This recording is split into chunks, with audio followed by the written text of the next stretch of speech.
నమస్తే, welcome to our channel. నేను సిరి. Land titling act ఆంధ్రప్రదేశ్లో ఇది అంటే బూచిగా అక్కడ రైతుల భూముల్ని అక్రమంగా ఆక్రమిస్తుంది అని చెప్పేసి బూచిగా చూపెట్టి ఇప్పుడున్న ప్రభుత్వం అయితే అధికారంలోకి వచ్చింది. అయితే ఇప్పుడు దీని మీద మంత్రులు మళ్ళీ మాట్లాడుతున్నారు. ఇంతకీ ఏం జరిగింది అనేది మనకి వివరించడానికి మనతో పాటు ఉన్నారు ప్రముఖ రాజకీయ విశ్లేషకులు కేఎస్ ప్రసాద్ సార్. నమస్కారం సార్. నమస్తే అమ్మా. సార్, ఇప్పుడు చూసుకున్నట్టయితే ల్యాండ్ టైటిలింగ్ యాక్ట్ రద్దు చేశారన్నారు. అప్పుడు బూచిగా చూపెట్టి ఈ భూములన్నీ లాక్కుంటున్నారు గత ప్రభుత్వం అని చెప్పేసి అన్నారు. రద్దు చేస్తాం మేము రాగానే అన్నారు. మళ్ళీ ఇప్పుడు దాని గురించే మాట్లాడుతున్నారు. సో దీన్ని ఎట్లా చూడాలంటారు సార్? అంటే ఆంధ్రప్రదేశ్ ప్రజలకి అర్థమయ్యే భాషలో చెప్పాలంటే పెరటితో ఉన్న పింకట్టుకుని అడుక్కోవడం అంటారు దీన్ని. ఈ తపేలా ఛానల్ గలకి ఒక్కొక్కడికి ఎంట్ల పెట్టకపోతే ప్రజలు మనకి ఈ దౌర్భాగ్యం ఎలా ఉంటుందంటే ప్రజాధనం దుర్వినియోగం చేయడం, ప్రజాస్వామ్యంలో ప్రజలు ఎన్నుకున్న ప్రభుత్వం మీద గౌరవం లేకపోవడం, ఒక వ్యక్తిని ఇష్టం వచ్చినట్టుగా మాట్లాడుతుంటే అందరూ దాన్ని ఎంటర్టైన్ చేయడం, అవతలోడికి వీళ్ళకే మనోభావాలు ఉన్నట్టు అవతలోడికి మనోభావాలు లేనట్టుగా ప్రవర్తించడం, ఇవన్నీ ఆంధ్రప్రదేశ్ ప్రజలకి ఒక నానుడైపోయింది. నేను ఎందుకు చెప్తున్నానంటే నోరిప్పితే అబద్ధాలు, ఆ అబద్ధాలని జస్టిఫై చేయడం. నేను పెరటితో పెంకెట్టుకుని అడగడం కంటే నీతి ఆయోగ్ ఎప్పుడైతే దీన్ని మెచ్చుకొని రాష్ట్రంలో ఉన్న 33 కేంద్రపాలిత ప్రాంతాలతో కలిపి ఏ రాష్ట్రంలోనూ అమలు చేయని దానికి మన రాష్ట్రంలో పైలట్ ప్రాజెక్ట్ కింద దీన్ని ఎప్పుడైతే కేంద్ర ప్రభుత్వ సహకారంతో ఇంప్లిమెంట్ చేశారో, జస్ట్ 200 కోట్ల సహాయం చేసింది కేంద్ర ప్రభుత్వం, మిగిలిన 800 కోట్ల పైచీలకు ఆంధ్రప్రదేశ్ ప్రభుత్వం ఖర్చు చేసి ఇవాళ 400 కోట్లు రాయితీ రూపంలో వస్తుండేసరికల్లా వీళ్ళు రెడీగా పెరటుకొని పెంకెట్టుకొని యాజ్ ఇఫ్ ఏది జరగనట్టుగా కొత్త తరహా. అది నిజంగా చెప్పాలంటే ఒక అద్భుతం. నేను చాలాసార్లు విశ్లేషించాను అబ్దుల్ కలాం గారితో కూడా కలిసి. ఇవాళ మనకి ప్రపంచ దేశాలన్నింటిలోనూ ల్యాండ్ టైటిలింగ్ యాక్ట్ కాకుండా వాళ్ళకి ప్రతి భూ సర్వే చేసి దాన్ని ప్రజల పక్షాన ప్రజలకి అంకితం చేసిన ప్రభుత్వాలను చూసాం. ఇది ఫస్ట్ ఎవర్ టైం ఇండియన్ కాంటినెంట్లో ఇంప్లిమెంట్ అవుతుంది. అలాంటిది ఇది ఎప్పుడో బ్రిటిష్ వాళ్ళ టైంలో నాకు తెలిసి 1914-15 ఎప్పుడో, అయితే 20 అనుకుంటా, 1920 దగ్గర 100 సంవత్సరాల క్రితం అయితే వాళ్ళు చేసిన సర్వే తప్ప భారతదేశం స్వతంత్రం వచ్చిన కాడి నుంచి ఈ రోజు దాకా సర్వే అయితే జరగలేదు. ఇది కేంద్ర ప్రభుత్వం అట్ ఎనీ కాస్ట్ అన్నప్పుడు ఈ ప్రభుత్వం 2020 సంవత్సరంలో కరోనా పాండమిక్ సిచ్యువేషన్లో తీసుకున్న ఒక బృహత్తర కార్యక్రమం. దీంట్లో 3000 రోవర్లను ఇంపోర్ట్ చేసాం మనం. అసలు ఆన్ అగ్రిగేట్ ప్రతి గ్రామానికి ఒకరిద్దరు సర్వేయర్లు, అంటే దగ్గర 14,000-15,000 మంది సర్వేయర్లను రిక్రూట్ చేసి మొత్తం ప్రతి మండల హెడ్ క్వార్టర్స్లోనూ సచివాలయ వ్యవస్థతో అనుసంధానించి బ్లాక్ చైన్ సిస్టము అన్న కాన్సెప్ట్తో శాటిలైట్తో అనుసంధానించి క్యూఆర్ కోడ్ ఇవాళ ఎంత బదనాం చేశారంటే జగన్మోహన్ రెడ్డిని నా దగ్గర పయ్యావుల కేశవ్ గారు ఆర్థిక మంత్రి నిన్న ఆయన మాట్లాడుతూ ఈయన పిఎస్సి చైర్మన్గా గత ప్రభుత్వంలో this is the one of the beautiful, ఆ వీడియో ఉంటే వెనక ప్లే చేయమ్మా, నీకు పంపిస్తాను. అది నాకు చాలా ఆశ్చర్యకరమైన విషయం. ఎంత బాధాకరమైన విషయం ఏంటంటే ఈ పర్టికులర్ సబ్జెక్ట్లో క్యూఆర్ కోడ్తో అనుసంధానించినప్పుడు ఇది ప్రపంచంలో ఎక్కడ జరిగిన అద్భుతం ఈ ప్రభుత్వం వినూత్నంగా చేస్తుంది. కాబట్టి ఆయన he has given his own recommendations. సబ్సిక్వెంట్గా నిన్న ల్యాండ్ టైటిలింగ్ యాక్ట్కి రీసర్వేకి చాలా తేడా ఉందని మాట్లాడుతున్నాడు. It's a controversial statement, conspiracy statement. ఎందుకంటే ఇప్పుడు ఈ ప్రభుత్వం రాగానే ఇందాక నువ్వు అన్నట్టు రద్దు చేసామని చెప్పారు ల్యాండ్ టైటిలింగ్ యాక్ట్. సరే, రద్దు చేసిన వాళ్ళు ఫస్ట్ సంతకం అన్నారు, పెట్టారు, చెత్త బొక్కలు వేశారు. దీనికి తపేలా ఛానల్తో కూడి మీరు ఎలాంటి అబద్ధాలు చేశారు? పాస్బుక్ మీద జగన్మోహన్ రెడ్డి బొమ్మన్నారు, ల్యాండ్ టైటిలింగ్ రాళ్ళు మీద అన్నిటి మీద సర్వే రాళ్ళు అన్నిటి మీద జగన్మోహన్ రెడ్డి, 1 కోటి రాళ్ళు అన్నారు. 70 లక్షల రాళ్ళు ఇన్ప్లాంట్ అయ్యి ఉన్నాయి. ఇవాళ దగ్గర 13,000 గ్రామాల పైచీలకు సర్వే అయ్యి ఉన్నాయి. 13,000 పైచీలకు ఉన్న గ్రామాల్లో 6,000-7,000 దగ్గర గ్రామాల్లో సర్వే అయిపోయి ఉన్నాయి. మిగిలిన దానికి ఇది కేంద్ర ప్రభుత్వం బృహత్తర. అంటే ఈ రాష్ట్రంలో ఇంకో దౌర్భాగ్యం ఏంటంటే బీజేపీ వాళ్ళు నోరు మూసుకొని కూర్చుని ఉంటారు చూడు, వాళ్ళు అసలు స్పేర్ చేయకండి ఎవరు. అసలు ఎందుకు ఊరుకుంటారు? అది కేంద్ర ప్రభుత్వ సహాయ సహకారాలతో చేసిన ఒక బృహత్తర కార్యక్రమానికి అంటీ ముట్టినట్టుగా, వాళ్ళకి అసలు ఏంటో తెలియనట్టుగా, ఈ రాష్ట్రంలో వాళ్ళు లేనట్టుగా డిఫరెంట్ ప్లానెట్లో ఉన్నట్టు ఎలా బిహేవ్ చేస్తారు? అంటే ఒక ఆంధ్రప్రదేశ్లోనే కాదు, ఎక్కడైనా కూడా వాళ్ళది సైలెంట్ మోడ్లోనే ఉన్నారు. వాళ్ళు ఇక్కడే దేనికి అది దేనికి ఉంటున్నారు అంటే ఇదే నిర్మలా సీతారామన్ వచ్చినప్పుడేమో ఆవిడేమో రేషన్ షాపులో ఫోటో పెట్టబోతున్న నరేంద్ర మోడీ మీద ఒంటికాల మీద రెచ్చిపోతుంది అందరి మీద. ఇదే ల్యాండ్ టైటిలింగ్ యాక్ట్ కేంద్ర ప్రభుత్వం నీతి ఆయోగ్ మెచ్చి మేకతోలేసి 400 కోట్లు సిఫార్సిస్తే ఇవాళ ఈ డబ్బులు తీసుకోవడానికి అయితే శ్రద్ధ ఉందా? ఇదేటమ్మా ఇది? ఆ బుక్ రికార్డ్స్ అన్ని ఎట్లా మెయింటైన్ చేస్తున్నారు? 2 years లోపల ఏమైనా అప్రాన్షన్స్ ఉంటే దాన్ని ఎలా క్లియర్ చేస్తున్నారు? దాన్ని ఎంత పర్ఫెక్ట్ అండ్ మెటిక్యులస్ యాక్యురసీతో 0.001% తేడా రావడం మిరాకల్ తెలుసా దాంట్లో. క్యూఆర్ కోడ్ వీళ్ళేదో అద్భుతం సృష్టించారా, నోరు ఇప్పితే అబద్ధాలు రావడానికి కూడా సిగ్గుచరం కూడా ఉండట్లేదు వీళ్ళకి రోజు రోజుకిను. పోనీ ఇవాళ ఏమైనా కొత్త అద్భుతం సృష్టించి తెచ్చారా అంటే ఏంటి ల్యాండ్ సర్వే జగన్మోహన్ రెడ్డి అనేది ఏదో పేరుంటే దాన్ని అంటే ఇప్పుడు చెక్కుతారట, శిల్పులు చెక్కుతారు చూడు, ఆ పేరు చెక్కియాలట. ఇంకోటి ఏంటి యువతల ఆ పుస్తకం మీద నవరత్నాల ఎంబ్లం వేసి ల్యాండ్ టైటిలింగ్ యాక్ట్ పాస్బుక్ ఇచ్చాడు ఆయన with QR code everything with land map. అది 19 నుంచి 24 దాకా జరిగిన ప్రభుత్వ పని. వీళ్ళు తీరుకొచ్చిన తారలాడిందని దానికి వచ్చి ఏం సమాధానం చేస్తారు తెలుసా, ప్రభుత్వం వీళ్ళు కలసం ఉంటుంది చూడు అది పెట్టేసి సేమ్ టు సేమ్ రంగు మార్చారు, మళ్ళీ లైట్ పలుపు కలర్ 2 ఉంటే పక్క పక్కనే. ఇదేమ్మా నాకు అర్థం కాదు. ప్రజల ఆస్తి జగన్మోహన్ రెడ్డి తీసేసుకున్నాడు, రుచికొండ బాబు జగన్మోహన్ రెడ్డి భారతం కోసం కట్టాడు.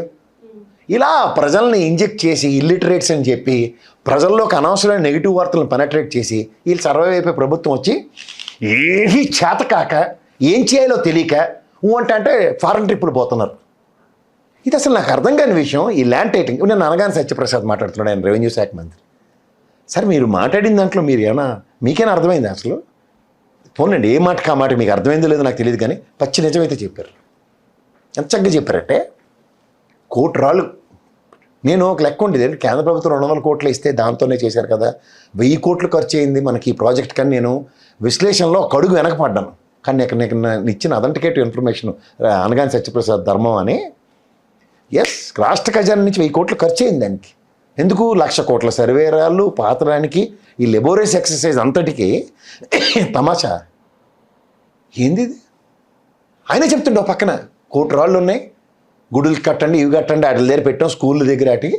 ఈ రాళ్ళుని చెక్కేస్తారట, చెక్కేసి ఏదేదో కట్టమంటాడు, తీసుకెళ్ళి అక్కడ వేస్తే నష్టం ఏంటి?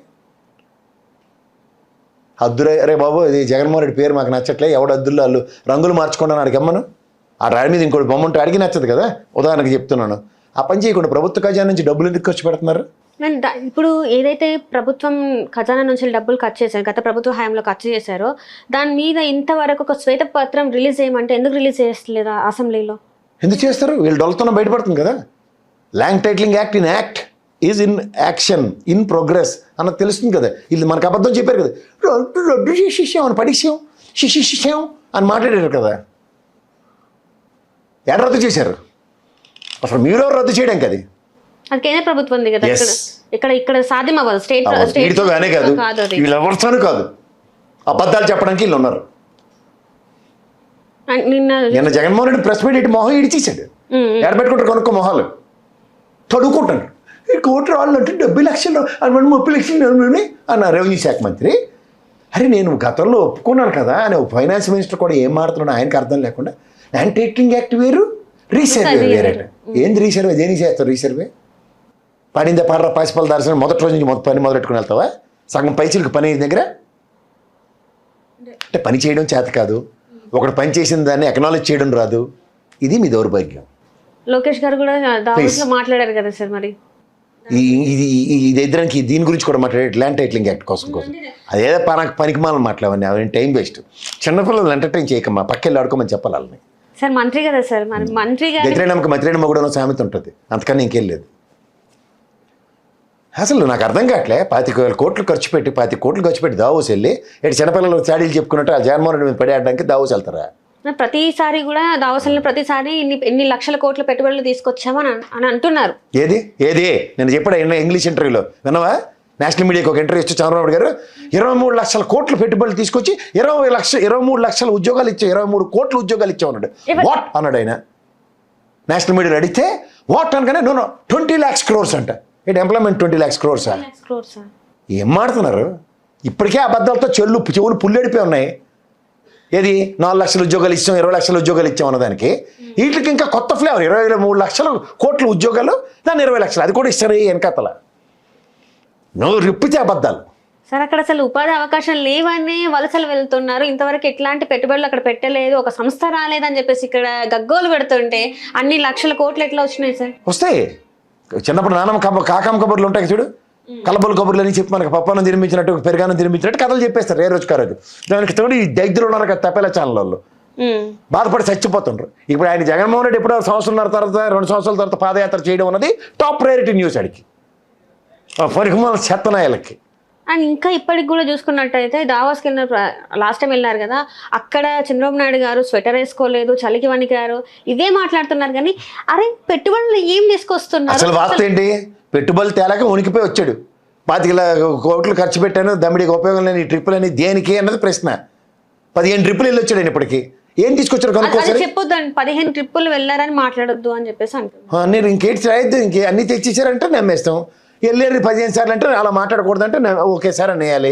అలా ఇంకేంటి లెఫ్ట్ సినిమాలో ముసలోళ్ళమే ఆంధ్రప్రదేశ్ ప్రజలు అంతేగా అనుకుని చిటికలు వేసుకొని కూర్చోడమే. మనం ఇటు చెప్తూ ఉంటాడు కూర్చొని, కుల ప్రాతిపదిక డిగ్రీలు తెచ్చుకున్న జర్నలిస్టులు అందరూ కూర్చొని చెప్తుంటే ప్రవచనాలు వినాలి మనం కూర్చొని. మరి 15 సార్లు వెళ్ళిన చంద్రబాబు నాయుడు గారు మరి ఎన్నిసార్లు ఎన్ని పెట్టుబడులు తీసుకొచ్చారు? రాజేంద్ర ప్రసాద్ సినిమా సీడీఎల్కి క్వశ్చన్ ఎందుకు వేయద్దు అంటే ప్రజలు అడుగుతారు కదా సార్. ఇప్పుడు ఎవరు అడుగుతున్నారు? ఎవరు అడగట్లేదు. అదే వాళ్ళ ధైర్యం సార్. ఇప్పుడు మీరు మాకు ఒక హామీ ఇచ్చారు సార్, మిమ్మల్ని ఎంచుకుంటే మీకు ఇన్ని ఉద్యోగాలు ఇస్తాం, ఇన్ని పెట్టుబడులు తీసుకొస్తాం. జనవరి 1 జాబ్ క్యాలెండర్ ఇస్తాను, ఇవ్వట్లేదు. ఏం చేస్తావు? 99 పైసలు నేను భూమి ఇస్తాను, నా ఇష్టం. ఇదే చెప్తాడు లోకేష్. ఏం చెప్తాడు అనట్లేదా? 99 పైసలు నేను ఇస్తాను, ఫార్చ్యూన్ 500 కాంది నా ఇష్టం ఇస్తాను అంటుండు. ఏమైనా అనగలిగవా? నువ్వేమైనా చేయగలవా? నేనైతే ఏం చేయలేను. ప్రజలు అసలు ఆంధ్రప్రదేశ్ ప్రజలు మంటిపోకడం పోవాలని ఉంటాయి, అవి అలాగే ఉంటాయి. అంటే ఇప్పుడు వచ్చే కొన్ని ప్లాంట్స్ ఏవైతే ఉన్నాయో ఏంటి ఆ ప్లాంట్స్? గబగబా ప్లాంట్ల పేర్లు చెప్పి అడగండి. జర్నలిస్టులుగా కూర్చొని ఏది పడితే అది అడిగితే నేను చెప్పను. ఏం ప్లాంట్లు వచ్చి చెప్పు. సోలార్ ప్లాంట్స్ వస్తున్నాయి కదా సార్, దాని ద్వారా ఉద్యోగ రిలయన్స్ పవర్ ఉందమ్మా, అమోనియా ప్లాంట్ ఉన్నాయి. ఇవన్నీ సోలార్ ఎనర్జీకి సంబంధించిన ఒప్పందాలు, అయితే రిలయన్స్ పవర్ గ్రిడ్లు వీటికి సంబంధించిన, లేదా Adani power industries, Adani data సెంటర్లు, ఇవన్నీ గత టర్ముల్లో ఒప్పందాలు చేరుకున్నాయి. అవి శాశ్వతంగా అలా మెల్లిమెల్లిగా గ్రౌండ్ అవుతున్నాయి. 70 మెగావాట్లు 60 మెగావాట్ల దగ్గర ఫస్ట్ ఫేజెస్లో 10 మెగావాట్స్ 20 మెగావాట్స్ రాగానే అదాని వచ్చేసాడు, అంబానీ వచ్చాడు, తప్పలు కూడా వచ్చి వేడి చేయాలి. ఇదే పెట్ట కదా 14-19 చెప్పారు. 19-14 నుంచి ఎవడనో కూడా ఇద్దరు మన ఎత్తుకొచ్చారు కల్లా ఏదేదో మాడుతుంటే ఏం చెప్పాలా? వాళ్ళు వెనకాల సామెత ఉంటుంది, రెడ్డి వచ్చాడు మళ్ళీ మొదలెట్టండి అన్నట్టు. ఒకటోసారి కృష్ణుడు వచ్చాడు 10 మెగావాట్లు పెట్టాడు, రెండోసారి అదే కృష్ణుడు వచ్చాడు 20 మెగావాట్లు పెట్టాడు. ఇది చెప్పుకొని తిరగమంటున్నాను. పోన్లే ఒక ఫైనాన్షియల్ ఇయర్లో లేకపోతే ఒక 5 years టెన్యూర్లో ఎంత గ్రౌండ్ అయిందో 5 సంవత్సరాల తర్వాత వస్తుంది. మీకు 2 సంవత్సరాల తర్వాత వస్తుంది లెక్క. మనం చెప్పాం కదా RBI data books of statistics నుంచి చూద్దాం. అప్పటిదాకా మా నోరు ఇప్పితే అన్ని అబద్ధాలు చెప్పుకుంటే కాసేపు చేసుకుని వెళ్తూ ఉంటారు. ఇప్పుడు ఇదే జగన్మోహన్ రెడ్డి గారు ఇన్ని కంపెనీలు వచ్చాయని చెప్పావు అనుకో, చిచ్చే మాకు ఇన్ని ఒప్పుకుండా అంటాడు ఏ ఛానల్లోడైనా. అన్ని అబద్ధాలట. వీళ్ళేమో 23 లక్షల కోట్ల ఒప్పందాలు, 23 లక్షల కోట్ల ఉద్యోగాలు అంటే అయ్యో బాబోయ్ అద్భుతం జరిగిపోయింది. 23 లక్షల కోట్లు అంటే విదేశాల నుంచి కూడా తెచ్చి ఆంధ్రప్రదేశ్లో ఉద్యోగాలు చేయించేస్తున్న మా చంద్రబాబు నాయుడు అని ఎలివేషన్ ఇవ్వాలి మనం. ఏమంటారు సార్ మరి? ఇప్పుడు మన చేతకాంతానాన్ని వాళ్ళు అడ్వాంటేజ్ ఎందుకు వెళ్ళాలి సార్ దావోస్కి? ఇప్పుడు దావోస్ రిలాక్సేషన్కి రిలాక్స్ అని డిసైడ్ తీసుకున్నారు అనుకో, వెళ్ళి వచ్చేస్తారు. దావోస్కి వెళ్ళేది పెట్టుబడులని ఆకర్షించడానికి. మా దగ్గర ఇన్ని వసతులు ఉన్నాయి, మేము ఇంత చేస్తాము అని చెప్పేసి ఆ పెట్టుబడులని ఆకర్షించాలి. అంతేగాని దగ్గర 67 రిప్రజెంటేషన్స్ ఉన్నాయి అక్కడ దావోస్లో. 67 కంట్రీలు, 67 స్టేట్స్, ఇట్లన్నీ కలిపి 67 ప్రెసిడెంట్లు. ఎవరు వాళ్ళు ప్రదర్శించరా మా దగ్గర ఇది ఉందని. ఆంధ్రప్రదేశ్ ఒకటి ప్రదర్శిస్తుంది. అట్రాక్ట్ చేయాలి కదా సార్. అంటే అట్రాక్ట్ నీకు పెట్టుబడి రాలేదంటే నువ్వు అట్రాక్ట్ చేయలేదన్నట్టే కదా లెక్క. మన లాస్ట్ టైం దావోస్ వెళ్ళారు, నువ్వు చెప్పినవన్నీ నిజమే, అట్రాక్ట్ చేయడానికి వెళ్ళారు. అట్రాక్ట్ చేయలేకపోతే ఇప్పుడు ర్యాంప్ మీద వ్యాంప్ వాక్ నడుచుకుంటూ వస్తారు, ర్యాంప్ వాక్ చేసుకుంటూ వస్తారు మోడల్స్. అందులో ఎవరో ఒకరినే విన్నర్ చేస్తారు, మొత్తం అందరూ మీరు విన్నర్సే, ర్యాంప్ వాక్ బాగా చేశారు అందరూ అని చెప్తారు. ఆ ఒక్కడు మన ఆంధ్రప్రదేశ్ కాదని ఒప్పుకుంటావా? అది చాలా నీకు అక్కర్లేదు. అంటే మన దగ్గర పెట్టుబడులను ఆకర్షించే శక్తి లేదంటారా, లేకపోతే ఏమంటారు? బ్రాండే చంద్రబాబు నాయుడు లోకేష్ చెప్తుండే కదా విను అని అలిగళ్ళగా చాలా బాగా చెప్పాడు. మరి లోకేష్ అనుకుని ఊరుకో. చంద్రబాబు నాయుడు చూసి మీరు వచ్చిన పెట్టుబడులుగా అంటున్నారు అక్కడికి ప్రెజెంటేషన్స్లో. వచ్చేస్తారు వాళ్ళు. అట్లా ఎట్లా వస్తారు సార్? మరి రాలేదని నువ్వే ఒప్పుకుంటున్నావు, ఎలా వస్తారని నువ్వే అంటున్నావు. అన్నిటికీ నేనే సమాధానం చెప్పాలి. మాట్లాడే విధానాలు మనం ఇచ్చేవి ఉంటాయి కదా సార్, దానికి మనం మాట్లాడే అక్కడ భూములు ఫ్రీగా ఇస్తున్నారు కదా వాళ్ళు. 99 పైసలకి 99కే ఇచ్చేస్తున్నారు కదా, నా ఇష్టం ఇస్తున్నారు కదా. మరి ఎంతమంది తీసుకొచ్చారు చెప్పు? 67 కంట్రీల నుంచి 67 స్టేట్లు మొత్తం అన్ని కలిపి వచ్చిన రిప్రజెంటేషన్స్లో ఆంధ్రప్రదేశ్లో మీరు ఎవడైనా కంపెనీ పెట్టిన ఫ్రీ ల్యాండ్. ఇదే కదా కాన్సెప్ట్. మళ్ళీ అనమాట ఎంతమందిని అట్రాక్ట్ చేశారు చెప్పు ఇప్పుడు? పోలోమని రోజుకు 33-20 మందిని 14 మందిని కలిసి మీటింగులు పొంకాలు నడిచేయని చెప్పారు కదా. ఇప్పుడు తెలంగాణ ముఖ్యమంత్రి గారు అక్కడే ఉన్నారు, ఏపీ ముఖ్యమంత్రి అక్కడే ఉన్నారు. సో మరి ఏం జరుగుతుంది అంటారు? వీళ్ళిద్దరు మీటింగ్కి దావోస్ ఎందుకు అంత దూరం వెళ్ళడం? ఇక్కడే ఏదో మీటింగ్ పెట్టుకోవచ్చు కదా. అంటే ఇక్కడైతే తెలిసిపోతుంది అన్న ఏదైనా మాట్లాడుకుంటే వాళ్ళు మాట్లాడుకుంటే ఎందుకంటే ఏం ఆడుకుంటారు, ఏం ఆడినా వాళ్ళతో ఏదైతే ఏదైనా చేయొచ్చు. వీళ్ళిద్దరు ఏం చేద్దామన్నా పైన బీజేపీ వాడు ఉన్నాడు, మంచిది వీళ్ళిద్దరితో నేటి కాదు. వాళ్ళు కూడా ఏం మాట్లాడట్లేదు కదా సార్. ఇందాక మనం వాళ్ళు మాట్లాడకపోతే సైలెన్స్ స్పేస్ ఆల్వేస్. ఇప్పుడు ఏదైతే ఇవన్నీ ఉన్నాయో వీటన్నిటి గురించి కొన్ని సీట్లు వాళ్ళు గెలిచారు, అక్కడ ఉన్న ఎమ్మెల్యేలు కూడా ఎవరు మాట్లాడట్లేదు కదా సార్. విష్ణుకుమార్ రావు సెలరైపోతుండు కదా అక్కడ, ఆధ్యాత్మిక చింతన భవనంకి ఇమ్మంటుండు కదా పర్యాటక భవనాలని, రుచికొండ భవనాలని. అలా తలతోకలేని మాటలే మాట్లాడతారు వాళ్ళు, మంచి మాట్లాడకుండా ఉండడం బెటర్. 700 కోట్లతోనే కన్స్ట్రక్షన్ చేశారని చెప్పేసి నిన్న లోకేష్ గారు మాట్లాడారు. 500 అయింది, 300 అయిపోయింది, మళ్ళీ 700కి వచ్చింది. దీన్ని ఎట్లా మధ్య జగన్మోహన్ రెడ్డి గారు 257 కోట్లు అంటారు, వీళ్ళు అసెంబ్లీకి సాక్షిగా 494 కోట్లు అంటారు. చేత వాళ్ళే ఏదో ఫిగర్ కన్ఫర్మ్ చేస్తే మిగిలిన ఫిగర్లు మనం మాట్లాడచ్చు. మన దగ్గర నీ దగ్గర నా దగ్గర యాక్యురేట్ ఫిగర్ ఉంటే వాళ్ళకి నచ్చదు.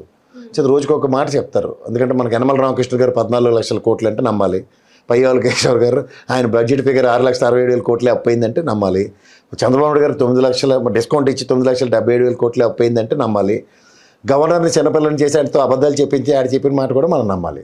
అంటే వీళ్ళందరూ చెప్పే అబద్ధాలు నిజాలు మనం తేల్చుకోవడానికి ఆర్బీఐ గవర్నమెంట్ వచ్చి 2 ఏళ్ళ తర్వాత డేటా ఇస్తుంది. అది చూసి అప్పుడు మనం అవునా నిజమా అని ఆశ్చర్యపోవాలి. ఈ మధ్యలో వాళ్ళకి నచ్చినోడితో ప్రశ్న అడిగినా Nirmala Sitharaman floor of the హౌస్లో నిలబడి చెప్పినా వాళ్ళు నమ్మరు, మనం ఏంటి చేస్తుంది దానికి. వాళ్ళ దగ్గర అలాంటి మెకానిజం ఉంటుంది. 4,47,447 కోట్లే అప్పయిందిరా బాబు ఆంధ్రప్రదేశ్ కన్నా. ఏంటి రఘురామకృష్ణరాజుని మేము పంపించినా చిన్నపిల్లని చేసి ఆడతారు అబద్ధం చెప్పించేస్తారా, నిజం ఇది అని చెప్పి ఈ తపేలా ఛానల్లో రెడీగా ఉంటారు.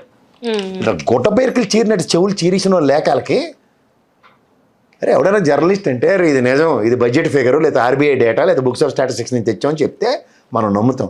ఈడి నచ్చిన హరికథ కాలక్షేపం బ్రహ్మానంద గడి స్క్రిప్ట్ రాసుకుని వస్తే ఎవడు నమ్మాలి వీళ్ళని. నువ్వు రిప్పితే అబద్ధాలు, పోనీ అబద్ధాలను ఒప్పుకుంటారా అంటే అరే అబద్ధం అని దొరికిపోయిన తర్వాత కూడా దానికి ఆ లేసే షుగర్ కోటింగ్లు ఉంటాయి చూడు, మీకు మీరే శాటరా బాబు, మీకే చెల్లుబాటు అవుతుంది. జరుగుబాటు అంత సుఖం లేదనడానికి ఈ తపేలా ఛానల్లో నిలువెత్తు నిదర్శనం. అట్లనే చూసుకున్నట్టయితే నిన్న విజయసాయి రెడ్డి గారు ఆ సందర్భ పేలాపనలేనా లిక్కర్ స్కామ్ జరగలేదు నా ఉద్దేశంలో, అసలు జగన్ గారికి దానికి సంబంధం లేదు చెప్పవలసింది. మా అల్లుడితో ఢిల్లీలో లిక్కర్ స్కామ్ జరిగింది కానీ ఆంధ్రప్రదేశ్లో జరగలేదని ఒక మాట చెప్పేసి దైద్యం వెళ్ళిపోద్ది కదా. లేదంటే నేను అలా సుజనా చౌదరి సీఎం రమేష్ లాగా డబల్ రోలు అపరిచితుడి గేమ్ స్టార్ట్ చేశాను జగన్మోహన్ రెడ్డిని పరిరక్షించడానికి మాకు చెప్పి అదేనా అర్థం అవుతుంది కదా జనాలకి.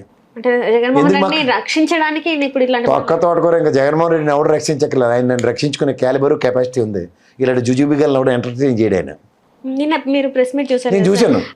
నాకు ఆయన మాట్లాడుతున్న సేపు సీఎం రమేష్ యువతల పక్క చూడు శివుడికి చూడు అర్ధనారీశ్వరులాగా ఇటుపక్క పార్వతీదేవమ్మ ఇటుపక్క శివుడు కనబడతారు కదా, అలాగే ఇటుపక్క సీఎం రమేష్ ఇటుపక్క సుజనా చౌదరి చంద్రబాబు నాయుడు బాగా మరతెట్టారు కదా. ధనం పోరాటాలు దీక్షలు చేసినంత ధీరుణ్ణి తీసుకెళ్ళి బీజేపీ లేకపోతే మనం బతకలేము దేహీ అని పాదాల దగ్గర పార్టీ పెట్టి వాళ్ళ అధికారం తెచ్చారు కదా, అదే పని జగన్మోహన్ రెడ్డి చేస్తే ఇలా మేసం చేసి తోలు తీసేస్తానని చెప్తాడు, అంతకన్నా ఇంకేట్లేదు. సో ఇప్పుడు లిక్కర్ స్కామ్ లోనే తన విచారణ హాజరయ్యారు, అయిపోయిన తర్వాత ఏంటి చూడు ఇంట్లో ఒక 5 ముత్తైదులు కావాలి 6 పేరెంటాలు కావాలని వాయినాల కంటే ఇప్పుడు సిట్ వాళ్ళ దగ్గర స్టాక్ అయిపోయింది అనుకో, విజయసాయి రెడ్డి ఒకసారి వచ్చి 4 పేర్లు చాడీలు చెప్పేసి వెళ్ళిపోవా ప్లీజ్ అంటే వీడికి సిట్ వాళ్ళ దగ్గరికి వెళ్ళి 10 మంది ఇంకా అగస్టా పేర్లు చెప్పి చాడీలు చెప్పుకొని వస్తాడు. ఆ పార్టీలో ఎవడో మీద కడుపుమంట ఉందో వాళ్ళందరి పేర్లు చెప్పుకోవడానికి మాత్రం ఉపయోగపడతారు విజయసాయి రెడ్డి. అంటే తనకి ఇవ్వాల్సిన మర్యాద ఇవ్వలేదు అని చెప్పేసి తను అనడం జరిగింది సార్. అంటే తనకి అలా బ్రహ్మానందం గారి సినిమా ఉంటుంది చూడు, సార్ వచ్చారు చిటికలు వేయండి చిటికలు వేసి లోపల తీసుకెళ్తాండ్రు ఇప్పుడు ఈడీలోను సిట్టోళ్ళను. ఏ తల తోక ఉందా సార్. ఎంపీ అంటే మాజీ ఎంపీ తను, అట్లా మాజీ ఎంపీ కదా, ఆయనకు స్పెషల్ ప్రివిలేజ్ ఉంది. నాకు చేత కావట్లేదని రాజీనామా చేసి ఎంపీ నన్ను ఎలాగైనా మీరు కనుకరిస్తారా బీజేపీ వాళ్ళు, నేను ఎంపీ త్యాగం చేస్తే మీకు నచ్చినోని పెట్టుకోండి అని ఆ బీజేపీలో కాలే తెలియని ఒకరిని తీసుకెళ్ళి మా సత్యనారాయణ గారికి ఇచ్చారు. ఎప్పటి నుంచో ఎదురు చూస్తున్న చెకోర పక్షికి పునరావాస కార్యక్రమం బీజేపీ కల్పించేంత సామర్థ్యం మా విజయసాయి రెడ్డి ఇచ్చాడు వాళ్ళకి. నేను ఎవరెంత ట్రోలింగ్ చేసుకున్నా ఎవరెంత మీమ్స్ వేసుకున్నా ఏం చేసుకున్నా ఈ సంవత్సర కాలం నేను వ్యవసాయమే చేసుకున్నా. ఏం వ్యవసాయం చేసావు? చాడీలు చెప్పుకొని చదవడమే కదా, అది దాన్ని వ్యవసాయం అంటారా? చాడీలు చెప్పుకొని చదవడాన్ని వ్యవసాయం అంటే చెప్పు, నాకు అర్థమవుతుంది. ఇప్పటి నుంచి నేను ఏదో మళ్ళీ తడక రాయబారం చేస్తాను అంతే కదా.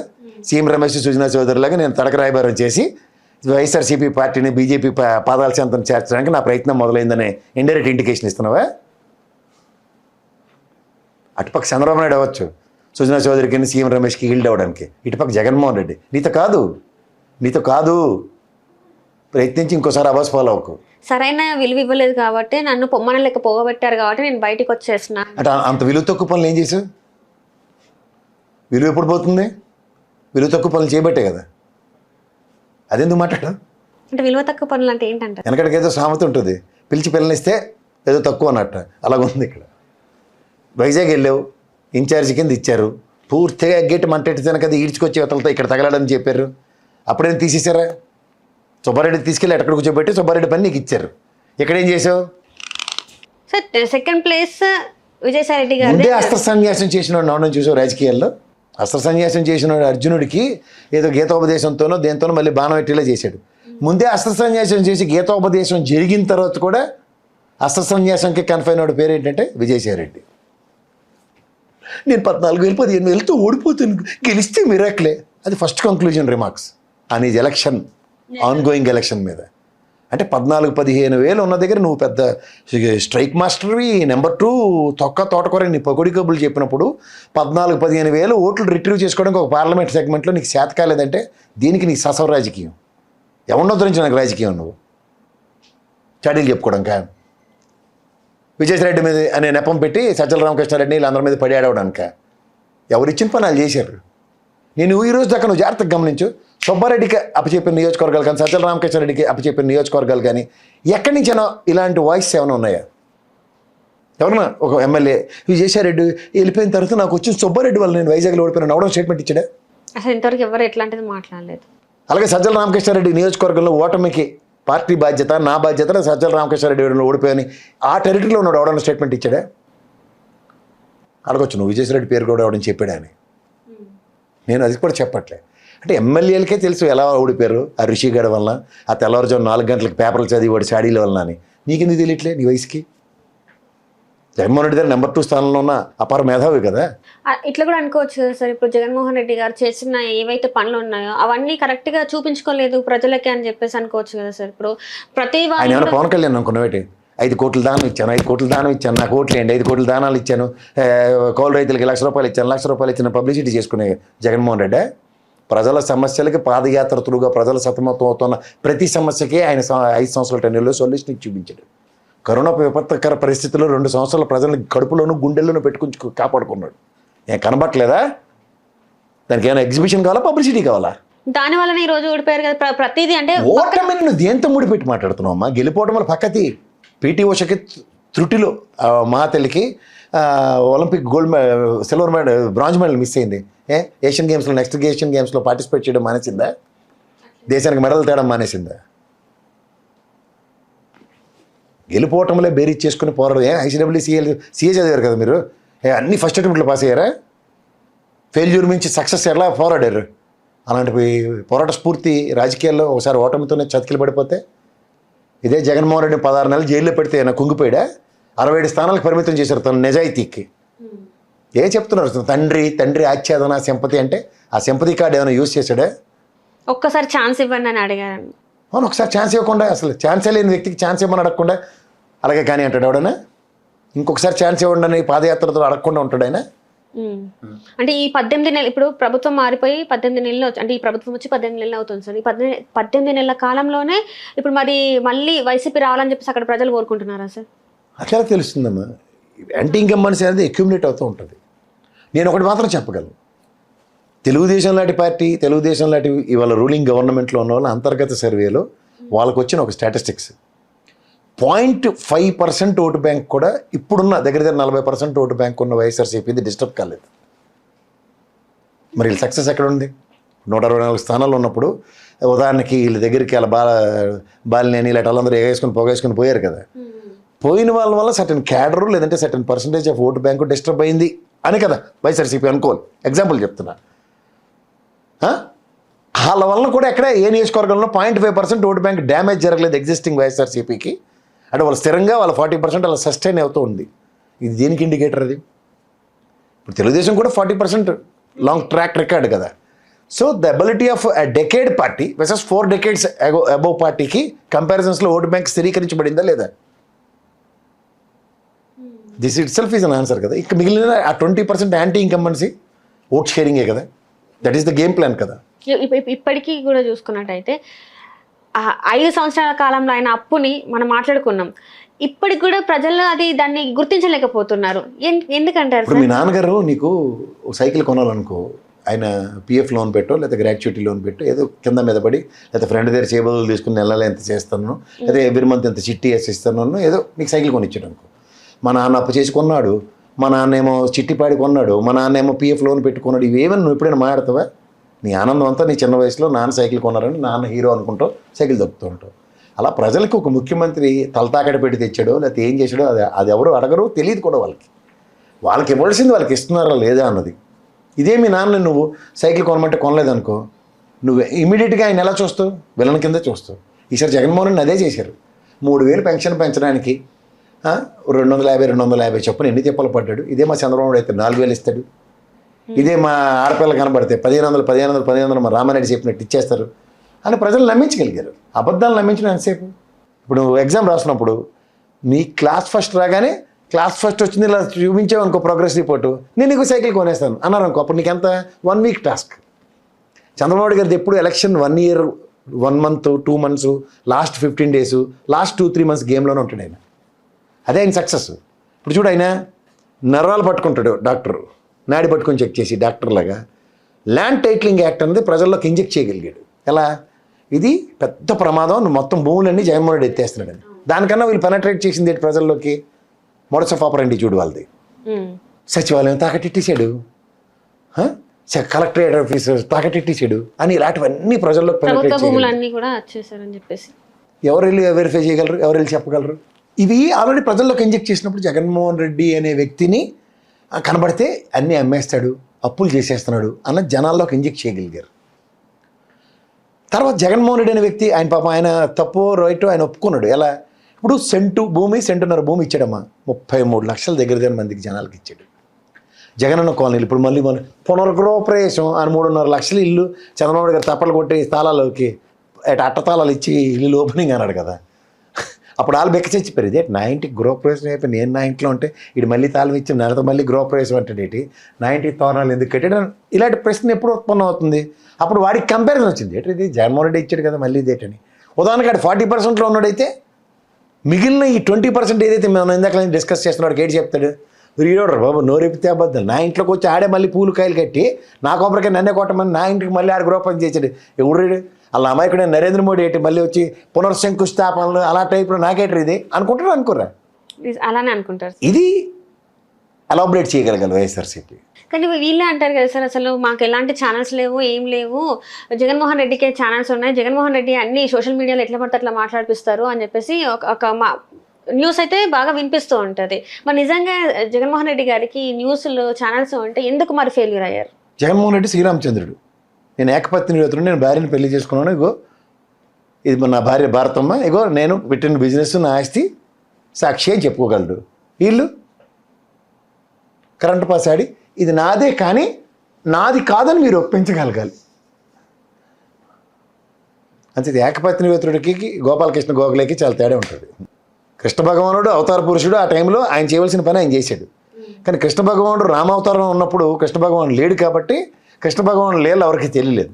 కానీ రామావతారంలో ఉన్న జగన్మోహన్ రెడ్డి టైంలో కృష్ణ భగవాన్ లీల చూపించే సామర్థ్యం దగ్గర ఉంది. అదే ఈ తపేలా ఛానల్ యొక్క ఆవశ్యకత.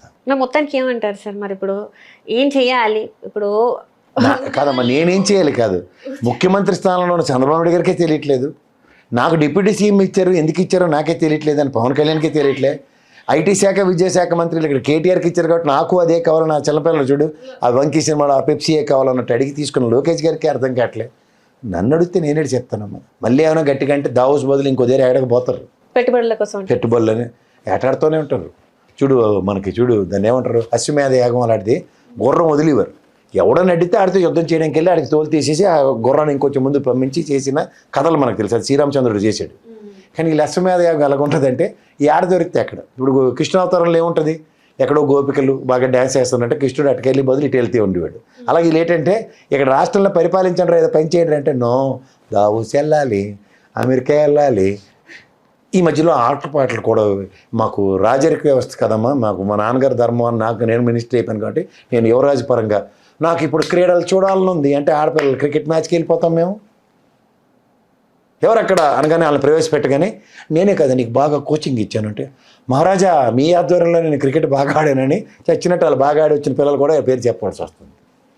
అలాంటి కథాకళలు నడుస్తుంటే నీ వల్ల నా వల్ల ఎప్పటికి కాదమ్మా అంచేత వాళ్ళే కరెక్ట్. 5 ఏళ్ళు ప్రజలు ఇచ్చినప్పుడు కర్రు కాల్చి వాత పెడతారు. అలా అప్పుడు చెప్పాడు చూడు, చంద్రబాబు నాయుడు గారు అందరూ అబద్ధాలు ఆడతారంటారు కానీ నేనైతే ఆయన నిజాయితీ పరుడనే చెప్తాడు. పచ్చి నిజాలే చెప్తాడు. బాధుడే బాధుడు బాధుడే బాధుడు అని చెప్పి వచ్చాడు. తోలు తీసేస్తాడు, దొరికినట్టు బాధుతాడు అక్కడ. ఇంకోటి చెప్పాడు పాలిచ్చి ఆవును వదులుకొని ఒట్టిపోయిన గేదెని కట్టుకున్నారు అన్నారు. పాలిచ్చి ఎవరు? జగన్మోహన్ రెడ్డి. బాబు సంక్షేమం తీసుకోరా, రే కరోనా రా, వారు తెగరాడు తీసుకోరా, రే ఎరుబాగులాడు తీసుకోరా, గోరు మొదలు పెట్టి ఇంటింటికి వెళ్ళి వాయినాలు ఇచ్చినట్టు ఇచ్చేస్తే ఒట్టిపోయిన గేదే కావాలమ్మా. ఎంతో చూడది ఒంగోలు గెత్త అంత ఉండేది. అది ఎలాగుండేది ఆ కాలంలో ఆ రోజుల్లో వెనకాల పాట. ఎన్ని పాలు ఇచ్చేది? కళ్ళ ముందు హైటెక్ సిటీ లేదా? మొన్న అలాగా కోతులు ఎట్టుకొచ్చిన వాళ్ళు కనపడలేదు. ఇట్లా లక్ష మంది వచ్చిండ్రు. అందరూ ఉద్యోగాలు చంద్రబాబు నాయుడు ఇలా చేయి పట్టుకెళ్ళి ఎంప్లాయ్మెంట్ ఎక్స్చేంజ్లో ఎన్రోల్ చేసి ఇంటర్వ్యూలు మా లోకేష్ చెప్పినట్టు బ్రాండ్ చంద్రబాబు నాయుడు గారండి అనగానే ఇదేంటంటే ఇంజనీరింగ్ కాలేజీలు రాజశేఖర రెడ్డి గారు ఆయనలో కదా ఎక్కువ వచ్చి అప్పుడు నాయదులమల్లి జనార్దన్ టైంలో కూడా అడ్డుకుంటేనే కదా ఆయన పదవి సూత్రుడు అయిపోయిండు. ఇవన్నీ ఎవరికి తెలిస్తే? అలా పులకేష్ సినిమా చూసేవాడు ఆడంతే అలా బక్కగా ఉంటాడు, తెలుసు కదా వడివేలుగాడు. ఆడు ఇలాగుంటే ఆడు బొమ్మ గీస్తాడు, 6 ప్యాక్ ఎంతలా ఉన్నట్టు వేస్తేట ఏటర్ ఇది నువ్వు ఇలాగ ఉన్నావు ఇలాగే ఏం చెప్పు మహాప్రభు అంటే మరి కాలగర్భంలో కలిపి మనం చచ్చిపోతాం రా. తర్వాత చరిత్రలో ఆరో పులకేష్ ఇలాగ ఉండివాడనో పెద్ద ఫోటో చూసి అబ్బా ఆజాన్ బావుడని చరిత్ర చెప్పుకుంటుందట. సేమ్ కాన్సెప్ట్తో స్ట్రైవ్ అవుతున్న మంచివాడు అంటే చంద్రబాబు నాయుడు గారు. అంచేతే ఆయన ఎలక్షన్ క్యాంపెయినింగ్లో ఏటని చెప్పాడు అనుకో, బాధుడే అంటే రే నెత్తివాయి కూడా రే వచ్చినట్టు కుమ్మేదర్ర బాబు అని భయం ఉండాలి జనాలకి. అవును సార్ వేసేస్తాడు సార్ నెక్స్ట్ సార్ ఇంకోటి చెప్పండి జనాలు ఉర్రూతలు ఉగుతూ చూడాలి. జగన్మోహన్ రెడ్డి రాజారెడ్డి రాజ్యాంగం వ్యవస్థల మీద నమ్మకం లేవు. నేను సుప్రీంకోర్టు చెప్పింది జగన్మోహన్ రెడ్డికి ఏడు సంబంధం, భారతంకి ఏడు సంబంధం, వివేకానంద బాహూకిల్లు బాబాయ్ అన్నాడు ఇంగ్లీష్లో. ఇంకోడు బాబాయిని గొడ్డలతో పొడిచినోడు. ఏ దేశమేగినా ఎందుకు ఆలుడినా పొగడరా తల్లి నీ భూభారతనే ఎప్పుడు చదివాము చిన్నప్పుడు. కానీ ఏ దేశమేగినా ఎందుకు ఆలుడినా తిట్టరా జగన్మోహన్ రెడ్డిని అని పద్యం నేర్పారు ఎవరు? మా లోకేష్ గారికి. ఆడెళ్ళినా ఇదే పంచాయతీ. సార్ స్పీచ్ మొదలై 3 నిమిషాలు అయింది ఇంకా ఆవియాసం మొదలెట్లేదు ఏంటి సార్ మీరు అనగానే నేనున్నాను అని ఎక్కడైనా నాగార్జునలోకి వచ్చి అని చెప్పేస్తుంటారు స్పీచ్లు. డాక్టర్కి మాస్క్ ఇవ్వకుండా చంపేస్తారా? నరేంద్ర మోడీని జగన్మోహన్ రెడ్డిని అమలక్కలు తిట్టేసింది ఎవరికి తెలియదు. ఎమ్మెల్సీ డోర్ డెలివరీ చేసింది. ఆడు జైల్లో పెట్టారు ఎమ్మెల్సీ గారు. ఆడికి రెగ్యులర్ ప్రాసెస్లో రావాల్సిన బెయిల్ వచ్చింది. అచ్చా చట్టాన్ని చేతిలో తీసేసుకుని జగన్మోహన్ రెడ్డి ఆ నీట్ చేయలేదట. ఏడు చెప్పాలమ్మా. సో మొత్తానికైతే 3 సంవత్సరాలు ఇట్లనే ఉండాలంటారు. ఉద్యోగాలు లేకుండా, పెట్టుబడులు లేకుండా, ఎట్లాంటి పరిశ్రమలు రాష్ట్రానికి రాకుండా ప్రతిసారి ఇలానే చేస్తారు. ఇది చూసుకుంటూ ఉండాలి అంటారు, అంతేనా? వెడ్డింగ్ డే, హ్యాపీ బర్త్డే ఇలాంటి ఉంటాయి కదా, అవి ఎవరి వస్తే రావా. అలాగే దావస్ కూడా వస్తూనే ఉంటుంది. ఇంకా 3 సంవత్సరాలు వీళ్ళు వెళ్తూనే ఉంటారు, వస్తూనే ఉంటారు. హలో, తెలుగు రాజ్యం ఛానల్ చూస్తున్నారా? సామాజిక, రాజకీయ, జీవన చిత్రణే తెలుగు రాజ్యం. అతిశయోక్తులు, అసత్యాలు ఉండవు. రాజకీయ కోణం కాదు, ప్రజా కోణమే కొలబద్ద.